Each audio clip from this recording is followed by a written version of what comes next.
lieutenant here, you know, a lot of girls would walk up to me and be like, you know, black girls would be like, you're kind of cute to be so dark. Darker than Barry. Fuck you. But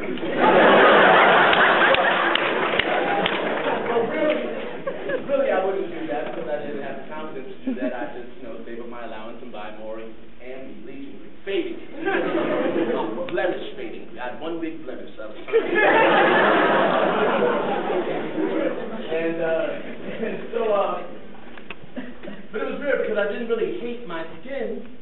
I just didn't like all the negative attention that it brought me. By 1780, in the census that was done in 1780, there were 400,000 biracial people in America, which is to say that 399,998 at least were race related.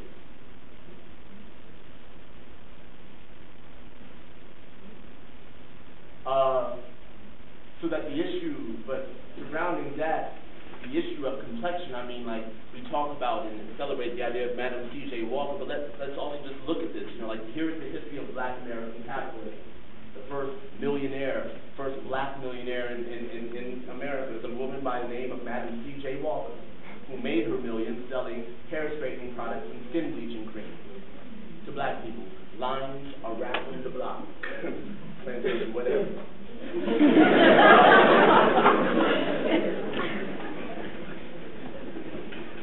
My point is that I read a book recently called Post-Traumatic Slave Syndrome. And it's not, you know, like, the idea of freeing a people is easier said than done. I mean, like, you have no idea how much something can be ingrained in you over time. Of course, you have that idea. You know your parents, you know your grandparents, you know how over time you find the courage to express and become more and more of ourselves. You know, like Harriet Tubman, my favorite Harriet Tubman quote is, you know, where she says, I could have freed so many more slaves if I could have only convinced them that they were slaves. But mind you, she's not talking on like esoteric, like, son, you don't even know that you're still a slave. No, she meant that actual slaves were confused about their lot in life because they were born into it generation after generation. So being told, like, what do you mean change? What do you mean? We're afraid of change. You know, like, I was born into this is all I know. This is what my mother did, what my grandmother did, what my grandmother did. Like, this is what we do. What do you mean? Risk getting killed? What do you mean? Why would I do that? I don't want to risk getting killed. I'm just going to go work out there. Slaves, yeah. Anyway, I believe that the history of everything that I'm talking about is not simply African American, it's American. This song is not about, you know, learning to be comfortable being you. It's about learning to be comfortable being you. I use myself and my story and hip-hop and all these things as simply, you know, a metaphor for talking about something that we can all and must all relate to and grow through and grow from. Race is bullshit.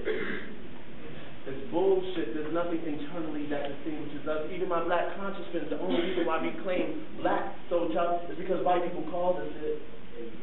We wasn't walking around after like I'm a black. No. Because everybody was. You didn't define yourself as that until, you know, so the process of learning must include the process of unlearning. And what that means in an individual life is that, yeah, I definitely went through a phase when I hated white people. I had to. I went through a phase preceding that, you know, where I wanted to be white, and I learned all this other shit in school, and, you know, and a lot of that was bullshit. And so I had to look at this like, what? This is a motherfucking conspiracy? And then I had to, and that was, you know, it was a comfortable place to be, because I had a lot of friends there. But then I reached a point where I had to get beyond that point. And to be quite honest, I had to leave a few friends behind. Because this whole question of identity, what it does to you is so, like, you become so fucking schizophrenic that is not, but is for a minute. Like, yeah, I had to raise my fist in order to learn how to do that. Like, I had to learn how to love who I am so that I could embrace even more of who I am and acknowledge that I am even more than I call myself, more than I see in myself.